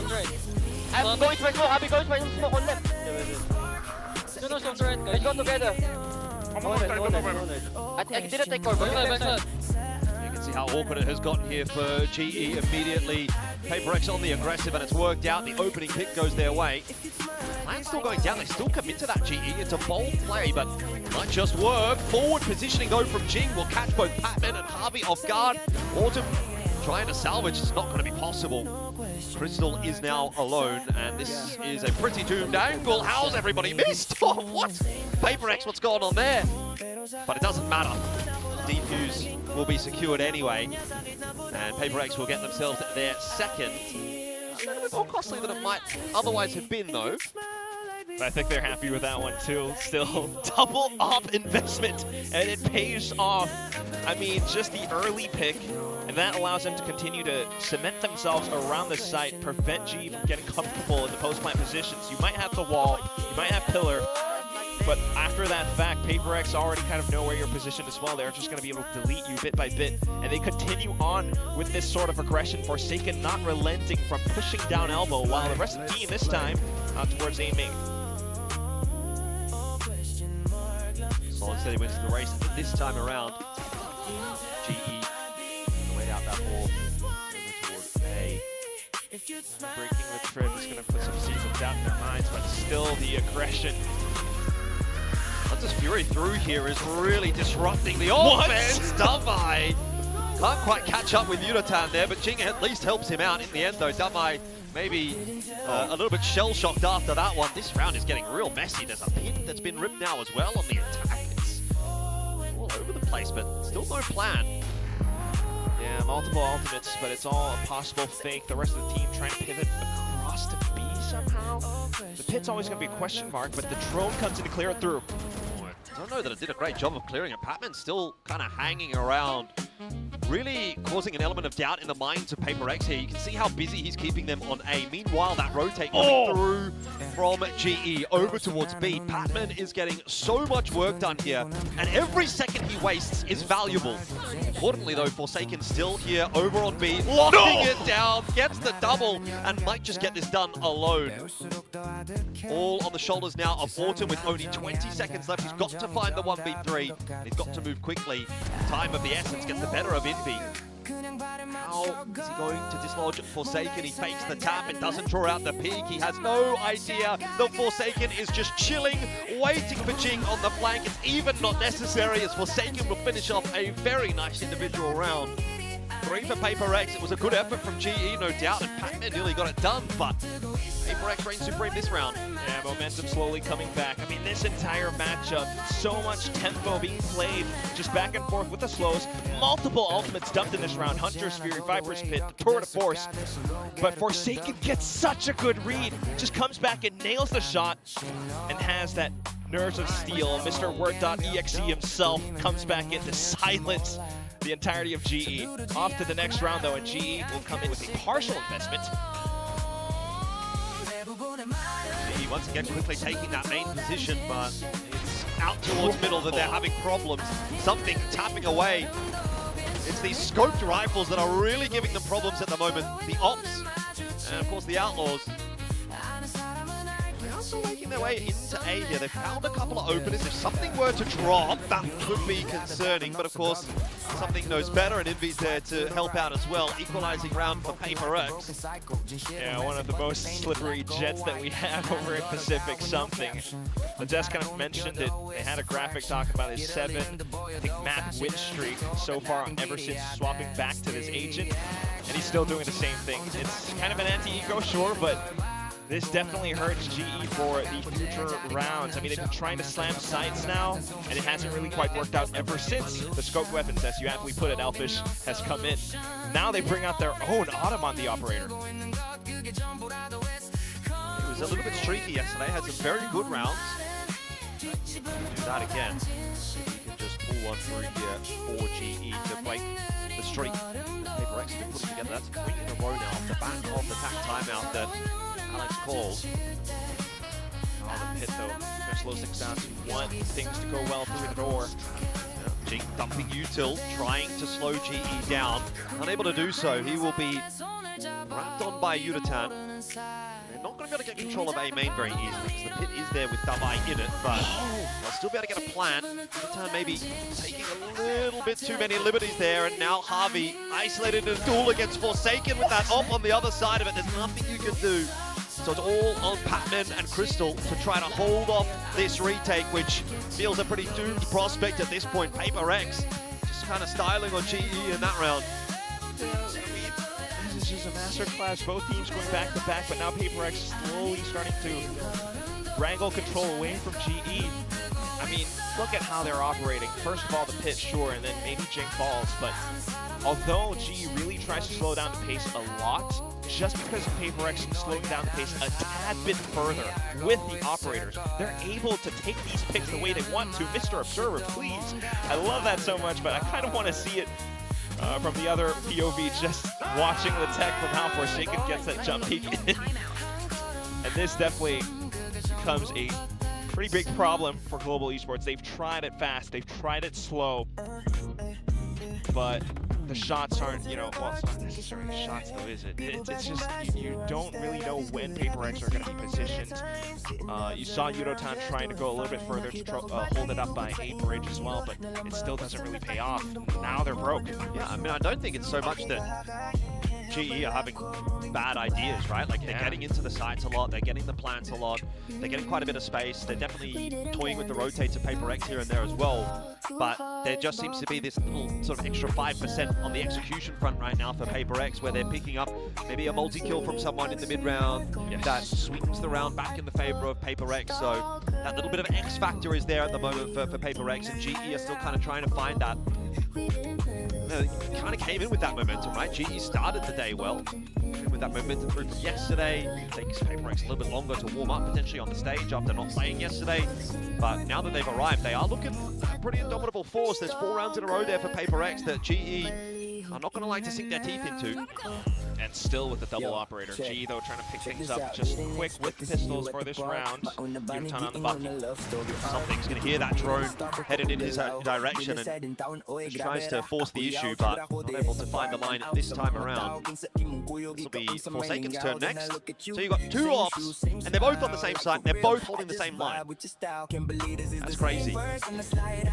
Something's obviously gone wandering back off towards middle, but I don't know they're necessarily expecting Forsaken there with the op as well. Fast lane up. Forsaken somehow gets out of there alive. I don't even know. And that's kind of what I'm talking about. GE, they need to be capitalizing on those kinds of moments, and they're just not quite being able to. Another solid hold by the looks of things for PaperX. GE at this point kind of just looking for damage, and Autumn will give them that, a double. There's still a chance here if Autumn can find a way to pop off, and like I said, he was streaky yesterday, but he had some really big rounds. This could be another one of those. 5 left. Switch back over to the rifle instead. Something just trying to toy with him and does a great job of it. A 3rd in the round for Something. It's the ops again that are causing the problems for GE. Repeatedly. He got the opening pick. Forsaken there to back it up. Swaps over to overdrive, slides over across, swaps with a shorty. What the hell? Yeah, that's wild. One heck of an enemy battle. But then you swap over to Something versus Autumn. That's another big discussion. Just a head-to-head of both operator players, but Something wins every single day. I mean, look at how mobile he is. It's multiple jabs left to the right, and it keeps Autumn on his toes, and unfortunately trips him over at the end. Next round comes up, and this has to be the round where GE finds their footing. It's their map pick. You're really looking for some of that recovery from GE. Again, highlighting the fact that they were very good on the attack yesterday. Des mentioning it was a key factor for them coming into this game. And so far, 4 on the attack. I'm not sure that's going to be enough for them to be happy with how things have played out so far. So they can get it back up to 6-6 with a bit of a faster play in towards B. Got that wall that will allow them to take the space back towards Archers. But now straight through it, they've got to go again into the operator, which is Forsaken waiting. They're finding the kills they need, though. Harvey for the double and the res, obviously. Lots of impact in the round. And GE finally have found a way to break open this defense of PaperX. If Something has anything to say about it, but it's not going to be the case. So GE will find themselves another round up to 5, and they can fight for the 6th, which is a much more comfortable looking scoreline. And that would have to definitely be vengeance found for the side of GE against Something with an operator. I mean, this is one of those rounds that you can bet Frost is the one calling it. What a play to go through. It looks like a B split, but then they actually used the Viper Spit to go all the way through backside in towards Archer, set up the Sage Wall, which prevents from PaperX coming through with a stronger retake off timing. And that's how still more kills come on through onto the site itself. PaperX starting to get a little bit more aggressive off of it as well. They want to take these fights. Let's listen in. Let's go for window. Tempo mapping. Wait, shoot. I think it's not mapping, right? I want to kill him. I will jump for you. 3, 2, 1. Yeah, Molly. Let's go for you, boys. Well, again, Alex a little bit concerned maybe about what's happening in that round. They have just let GE walk their way onto A for a plan. Something's been picked off on the rotate. So too now has Forsaken. Those have been the Smash Bros for this half. Gone for Paper Rex, and it looks like GE are just going to fold them like a piece of paper in the final round of the half. This should be a 6th, no doubt about it. Envy has got way too much to do. 6-6 will be the scoreline. GE pulling it back a little bit at the back end of the half, and we've got a game on our hands here for sure. A very, very real and intense game, hands down. I mean, you're thinking about org history, or maybe at least in this year, Autumn had the hand gesture, 4th time's the charm, and it feels like it's very, very possible. The new challenger, GE, may be able to take down Paper Rex. It's just map 1 for now, but you can already tell with the calling. Paper Rex, they're biting baits. They're trying to push deeper in towards middle. Alex not happy about it. And it's very simple for GE. Paper Rex are just trying to call off a flow state, but sometimes that leads you into traps, and Pat will be the one to activate in those moments. Swap sides though, and that's where things can get still a little bit dicey. Paper Rex on the attack is always a force of threat to be reckoned with. Pretty good effort. No, that's terrible. Maybe just gonna hit him with that. Come on, we've got to get the cheeks. We've got to get the cheeks. Ah, fail. That's a C. It's a C+. I'll give it a C+. It was a pass. I'm a disappointed Asian dad. Well, I guess a C- is a pass, technically. A D is a fail, right? Yeah. A D is a fail where I come from. C- is actually a pass. Where I come from, it's just numbers. You even get the pass mark. Well, either way, I mean, I guess the question then becomes, what is the passing mark for Paper Rex and for GE out of that half, right? They've gone 6-6. That kind of feels just like it's a solid B, right? If we're going to continue with that analogy. They've both done okay, but neither have really pulled out ahead. Second half will tell us a lot. I would hope so. But GE then again had a really strong defensive side. First time that they debuted these double sentinel threes. This time they're pushing all the way down middle, something similar that Team Secret did before. Paper Rex have other options in mind. All 4 up towards elbow, thinking back towards B main to get that spike down on the B site. Forsaken spots them all throughout middle. This is a nice, easy into the B site for Paper Rex. Full retake for GE. Forsaken to play as well. Only half HP though, so I need a little bit of help, but he's not going to be able to get it when that orb is up. He's just got to try to play delay as long as he can on his own. Surely can't win this fight. Autumn in the back of the head gets Forsaken. That's the first piece of the puzzle for GE. 4 more to find. Davai slowing them down a little bit with that kill on the Crystal, and Envy in on the cross shots as well. Defuse on though. Paper Rex have to move quickly, and they'll get there in time. It was close, but not close enough for GE. A 3K for Davai, and Paper Rex take the pistol. And while G might be one of the strongest leaders we have in Pacific in terms of pistol wins, Paper X takes this one away just because of Forsaken positioning. Might not have the frags necessary, but it's enough information to call to the rest of the team that we know G's going to be approaching a retake all the way from the back lines, B main. Everyone just sets up around it, firing off, sheriff shots on the cross, as you mentioned, despite the wall, which would be a pretty good retake protocol otherwise. Doesn't work out for the pistol. We'll keep an eye on that though. As the next one comes in, it's still the guns from Paper X to try to put up a strong lead in this side. Got 3 players set up on the A side though for GE. If this ends up being a fight around main, they could have some problems here, Paper X. Crystal will spot them out early. Relay Bolt goes forward. That'll be the end of Crystal, but you've still got Harvey, who does get spotted out by the drone. And Forsaken will make no mistake. A-side well and truly taken here by Paper X. They're starting to flex their muscles already in the second half. GE, of course, yet to buy in this half. So let's just hold our horses until we get to see that gun round. But Paper X are looking solid. Damn solid. Rock solid. Not a single gun to be lost, Jordan, and that's potentially a big problem. Could convert over onto the bonus if they the right plays for the next round. Would have hoped that at least G maybe wrangled the gun away, but that did not happen just because of how simple and clearly I think they took the attacking side, just all 5 mostly, all the way up A main. The next round though, G, this is where they really want to get a little bit more active. We need to see players like Autumn, Pat, be able to figure things out and anchor down sights. For now, spotted out in Yudotan out towards middle. The big name is probably Patman. He has been such a stellar player for GE so far this season. He's been a little bit slow on this map so far. That weight has been picked up by a couple of the others, but I think if GE is going to win this map, we might need some of those Patman punches back again. What we saw yesterday. Harvey has been good. Look out though from Paper Rex. They are getting so much space on these sides. Harvey and Crystal though denying it this time. Finally with the guns in hand. GE showing some defense. That was actually quite a clean round.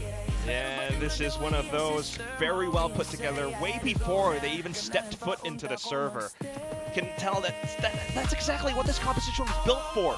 The Sage is a perfect counter to the Neon, or even just the double duelist. You always had those top walls that you can pop off of, but at the same time, slow orbs just to slow down Paper X's pace and tempo. And that's big control all over the site, every step of the week. Oh, we can't be crashing out this early. No, God, please, no. They got a job on the office or something like that. Autumn, what a great fight to start the round. GE starting to come into their own a little bit on the defense. That's Crossstone. He's going to try and go on a bit of an expedition through middle. Some ideas, but then again, that's where Petman's position.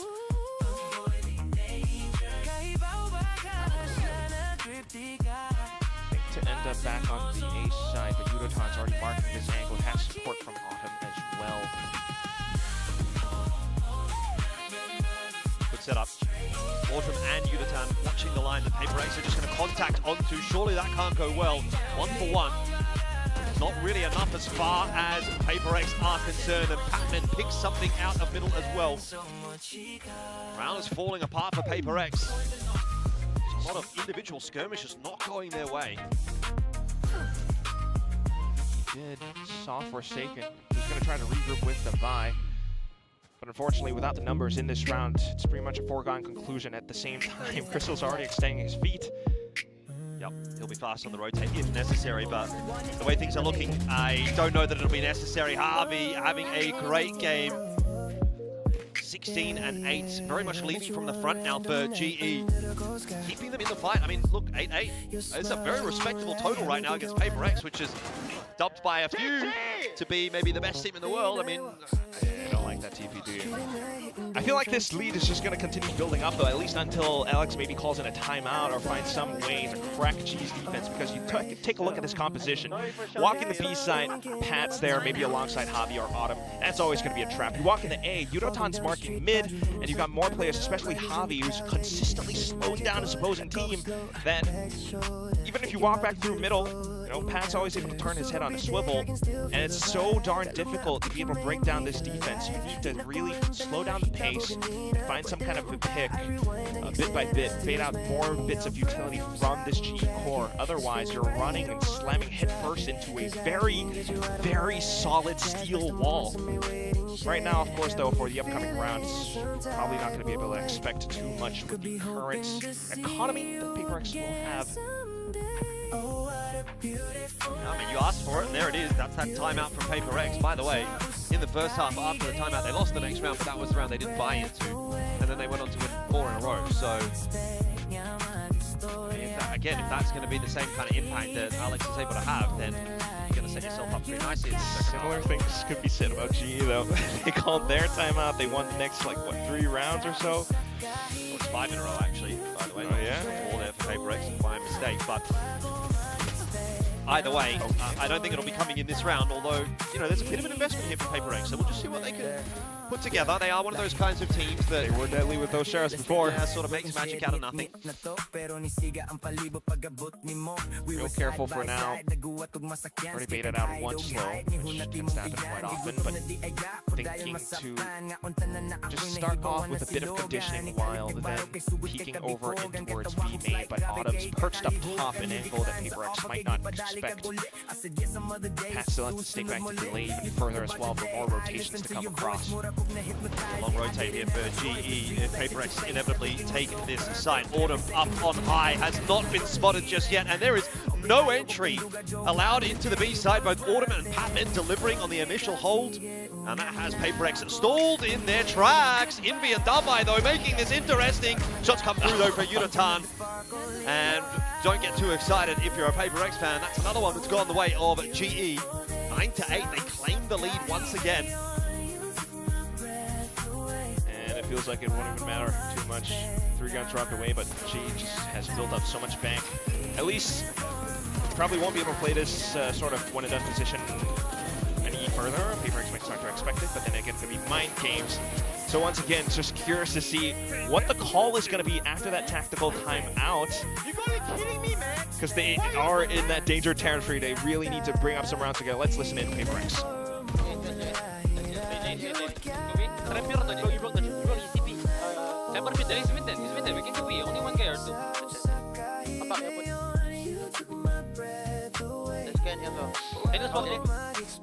The call to try to pick up the pace, overwhelm 2 players on B side. Yep, 1 guy or 2, that is going to be correct. It is once again, though, Patman and Autumn who are over there and were such a thorn in their side in the last round. Here it comes, fast lane out, similar approach. Both of the duelists pushing their way forward down the lane. Envy gets the better of Patman. Bad news for GE now as Autumn has to try to recover but oversteps on the peak and will be put down by something. PaperX have their answer. And once again, it just feels like we're going tit for tat. A very close matchup here between PaperX and GE. Oh, I do love going tit for tat. This is such an even match. The tenacity from both sides, and you just have to admire it. I mean, the calling, again, both teams bigger than the sum of their parts. The coaches, such a big factor to it as well. And just overwhelming the side. You know, I was kind of thinking, if this goes down to that kind of slow tempo pace where PaperX has to play mind games, it's so not their style. But if they actually pick up that pace 1 step, 1 gear further into B site, slows down those rotations from GE where it doesn't even matter at that point, it's going to work out pretty darn well as Nectron comes back up. Post ultimates, PaperX stretching their legs across middle. GE has similar ideas though, picking up auto cues. Smoked off for the time being as well. PaperX maybe leaving Jing on a lurk while the rest of the team pushes up into A. I don't mind this setup actually from PaperX. 4-1 split, you've only got more of a retake setup actually for GE on this A side, and that's going to prompt some rotates obviously in middle, and that's where Jing can look to activate once this plan goes down for PaperX. It's pulled as well early by PaperX to try to cut off any rotate through A main. Yutatan though catching Forsaken, so there is a loss. And you've still got a player, by the way, watching for Jing. Patman got that pick in middle. That is so important. Spike is planted, but it's 2v5. This is not how this round was supposed to work for PaperX. They had the idea, but they did not have the execution, and GE are going to punish them for it. It is just Davai who will have to pull off a miracle round inside the pit. The way he's been playing right now, he might be the player to do it. Defuse is on. There's one more. Surely doable now for Davai. The half is stuck by Yutatan, but Davai in with a real chance now. The 1v5 all on his own. Davai can't get it done. You are kidding me. Right there at the finish line, but denied at the very end, right before he crossed. So close to the headshot. Bit by bit, he took them down, dragged them into his pit. 7 years in the making, this team, this roster. It's true. Davai and Alex come together 7 years ago. And, I mean, the man's still got it, you can tell. Sharp shooting inside this pit, and such a ballsy play to, you know, not peak again after that half was stuck, but I'd still be worried a little bit looking at that round for GE. I think if I was Frost, you'd be looking at that and saying they peaked 1 by 1. That could be awkward, but we don't have time to talk about that because there is a push happening here towards A. Hunter's Fury will slow it down. PaperX, though, having dropped that last round, are now really under some serious pressure. And 11th is brewing as well for GE off the back of Yutatan's op. Host a jam with your Autumn's friends as well. and share your favorite songs with the entire cut them off squad on rotations without alongside ad Pat. breaks. You can also play your favorite albums in any order with unlimited skips and repeats. It's not looking like it's going to Tap go the well banner for to learn PaperX. more. Again, you're going to need a miracle round out of one of these 2 players, and it's not going to be Forsaken, so Davai essentially tasked with another 1v5. Obviously, it's a 1v4. He did pick up the only kill for this round. for Paper X. So if he pulls it off, I'll be remiss not to call it a 1v5. He'll get in behind Autumn here if he keeps pushing, but the problem is he hasn't got the spike. He's got 45 seconds to get it, but even if he gets this freebie, he's still just got so much ground to cover. He has a res. Oh, he's going to call it too. 1v6 possible. Oh, surely not with 34 seconds on the clock and Yutatan on a line like this one. He's now been spotted out. That'll be that. Nice round from Yutatan, op in hand, doing some great work. I wonder if maybe Paper X are a little broken now. Yeah. In more ways than one. Their economy is not looking great for the next round. It's going to be a really scuffled investment. One that they have to somehow make work, because at that point they're facing off against Map Point then again and again. With this one though, I mean, it feels as though maybe Frost was sweating a little bit from the previous round, but this one not at all. Round to round, site to site. You've got Javi back over on A, and that just continues to put up roadblocks against Paper X, where if they don't slow things down, again, they're just going to be running head first. 4 ultis available in this round though for Paper X, so they've got quite a lot to work with, and they're going to try to go again quite quickly towards A. Wall's up there for Javi, just trying to cut part of the site off, but he is really under the pump there. Good shots in from Envy. The Hunter's Fury will trade that 1-for-1. Relay bolt through for Yutatan, trying to take some space here into A main. Get in behind. It's made a lot of noise. And Envy has now been spotted out. Oh dear, that's a little bit of a meal made. But GE still working their way back on in. 2v3. Somehow Paper X just stuck in the corner. They haven't got anywhere to go. They've been spotted out now by the drone as well. Wall will provide them a little bit of space to work, and they're waiting for a mistake to come through from GE, but there will not be one. Again, it's the operators that are doing the damage, and this time it's in the hands, of course, of Autumn with that 3K. GE up to 12. I don't know what to tell you, Jordan. Yutatan, Autumn, they are on one today. First of all, the operators, the judge coming back over as well. And that was always just going to be a slight distraction, buys further time away from that spike to get planted. Paper X feels so claustrophobic up by A main. And even though they keep trying to slam this site, it just doesn't work out. Hold up. Is this a GE timeout? This is a GE timeout. They really want to make sure they close this round out. I don't know. Look, I'm going to be honest. I don't know if I'd call the tag timeout here. Yeah. You've won 6 out of the last 7. If it ain't broke, don't fix it. Maybe give it another round. You're giving a timeout to Alex to speak as well. Yeah, that's my concern for sure. We'll see if that ends up making a difference, or if maybe Frost has got the miracle call. It's been pretty darn good so far. That's the K-pop application for that one. But jokes aside, yes, Javi and Frost have been a miracle for this organization, and they really could be able to take this first map pick away. And you think about how this could possibly end up.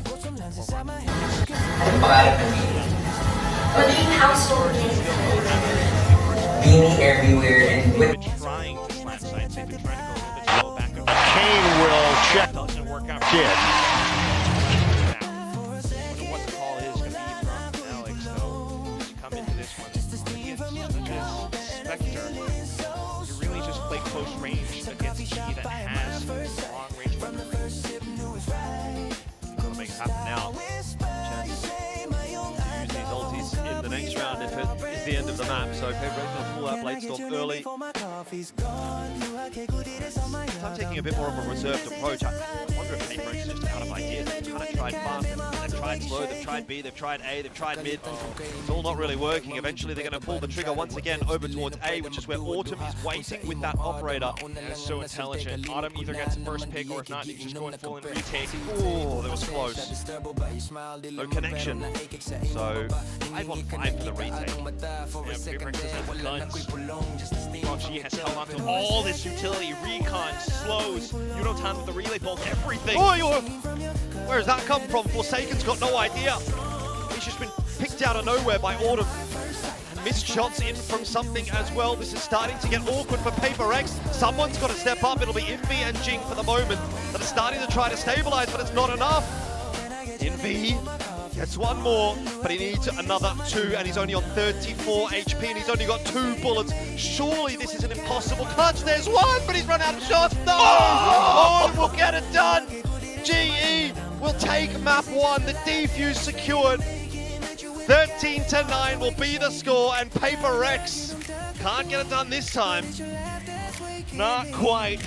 With a final scoreline 13-9, I have a question to ask the audience. Are you not entertained? Spectacular shots from both sides, Envy especially, but still down to the wire. And once again, GE, Yudotan, Autumn, they deliver.